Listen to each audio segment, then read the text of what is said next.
Hi, ഞാൻ doctor Ajay James, dream success manifestation ഹബിന്റെ ഫൗണ്ടറും കോച്ചുമാണ്. ഞങ്ങളുടെ മൈൻപതി ഡിസൈൻ യുവർ ലൈഫ് എന്ന പ്രോഗ്രാമിലേക്ക് സ്വാഗതം. ഈ ലിമിറ്റിംഗ് ബിലീഫ്സ് അല്ലെങ്കിൽ ഈ പരിമിതമായ വിശ്വാസങ്ങൾ എങ്ങനെയാണ് രൂപപ്പെടുന്നത്?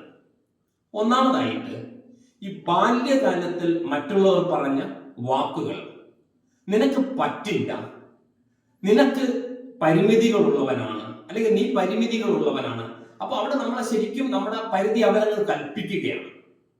ഇനി അതേപോലെ തന്നെ പഴയ പരാജയങ്ങൾ, ഒരുപക്ഷെ നമ്മുടെ കഴിവുകേട് കൊണ്ടായിരിക്കത്തില്ല, കൂടെയുള്ള അല്ലെങ്കിൽ ചില പ്രത്യേക സാഹചര്യങ്ങൾ കൊണ്ടായിരിക്കാം നമുക്ക് ആ പ്രോജക്റ്റ് പരാജയപ്പെട്ടത്. എന്നാൽ പോലും നമ്മൾ പുതിയതൊന്ന് തുടങ്ങാനായിട്ട് ശ്രമിക്കുമ്പോഴേക്കും നമുക്ക് പെട്ടെന്ന് നമ്മുടെ മനസ്സിൽ പഴയ പരാജയത്തിന്റെ ചിന്തകൾ നമ്മളെ ട്രിഗർ ചെയ്തു വരും.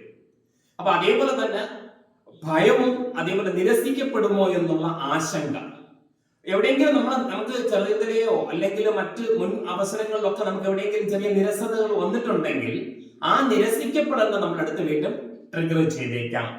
അതേപോലെ തന്നെ സമൂഹത്തിന്റെ അല്ലെങ്കിൽ കുടുംബത്തിന്റെ പ്രതീക്ഷകളും, അതേപോലെ നമ്മൾ മറ്റുള്ളവരുമായി നമ്മളെ താരതമ്യം ചെയ്യല് തുടങ്ങിയവയിലൂടെയൊക്കെയാണ് ഈ ലിമിറ്റിംഗ് ബിലീഫ്സുകൾ രൂപപ്പെടുന്നത്. നിങ്ങൾക്ക് ഇത്തരത്തിൽ ലിമിറ്റിംഗ് ബിലീഫ്സ് രൂപപ്പെടാനായിട്ട് നിങ്ങൾക്കുണ്ടായ എന്തെങ്കിലും സാഹചര്യങ്ങൾ നിങ്ങളുടെ ഓർമ്മയിൽ വരികയാണെങ്കിൽ കമന്റ് ബോക്സിൽ കമന്റ് ചെയ്യാനായിട്ട് മറക്കരുത്. Okay, thank you.